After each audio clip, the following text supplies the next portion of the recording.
Howdy everyone and welcome to another devlog. The past month or so I've been working on Toasted again, adding new systems and reworking some old ones, so I apologise for any repetition between this video and the others. I've spent a lot of time recently doing courses in C# and studying, which may explain part of my absence on YouTube and the lack of progress, but it was well worth it as I hope you'll be able to tell by the content in this video.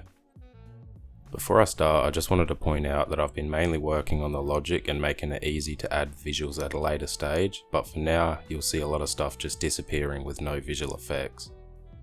Using interfaces has been super easy to add things like new collectible items which each call a different action on the player collect script. Right now I have these actions hooked up to the counters on the UI through the UI manager, but anything can be done with these signals by subscribing to it on another script like an audio or a game state manager.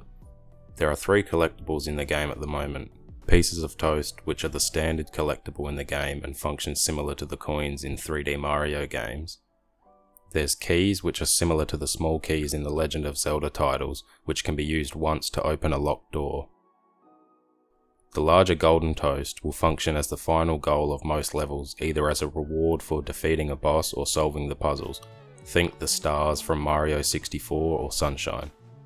There are 3 types of doors to choose from using in Enumerator: regular, multi-switch and locked. Regular doors respond to signals from a switch that can be hooked up and assigned in the editor. Multi-switch doors can be assigned multiple switches, which require all assigned switches to be in the on state to open. And locked doors, as mentioned earlier, can only be opened using a key, no switches needed.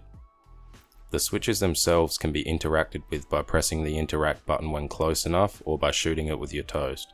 Each switch can be one of 3 different types also defined by an enumerator: toggle, one-time use and timer.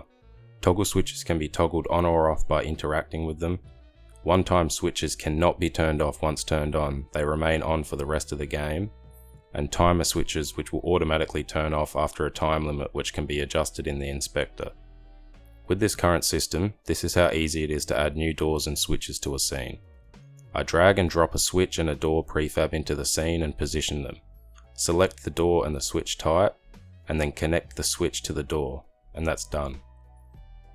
If I want to make this door and switch setup a little bit more complex, I can add another switch and link it to the door, change both switch types to timer and set their duration, and change the door to accept signals from multiple switches. And now we have a door that listens to signals from 2 timer switches and will only open when both switches are active. These switches can be located anywhere in the scene and still communicate with their target door regardless of distance. These doors can also be triggered by events other than switches, like killing a group of enemies in a room, etc.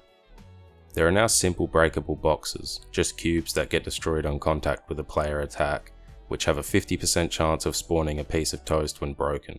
These boxes implement the iDamageable interface shown earlier and make up the bare bones of the breakable object system, which may consist of a number of different types of breakable objects in the future.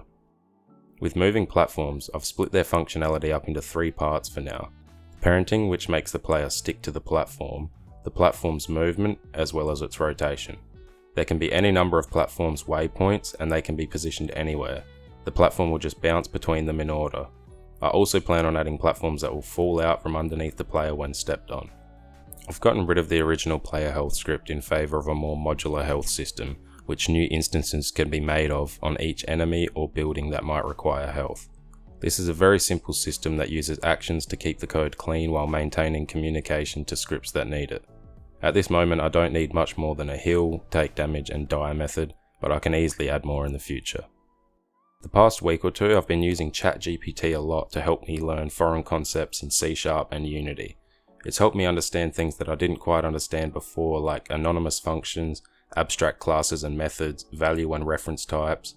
By asking it enough of the right questions, it can quickly become one of the best teachers you've ever had. I'm planning on making a video showing how I use it to get the most out of it that I can, and maybe use it to put a simple game together and show it in practice. I hope you enjoyed this devlog. If you did and you'd like to see more content like this, please consider liking and subscribing. Thanks a ton for watching and take care.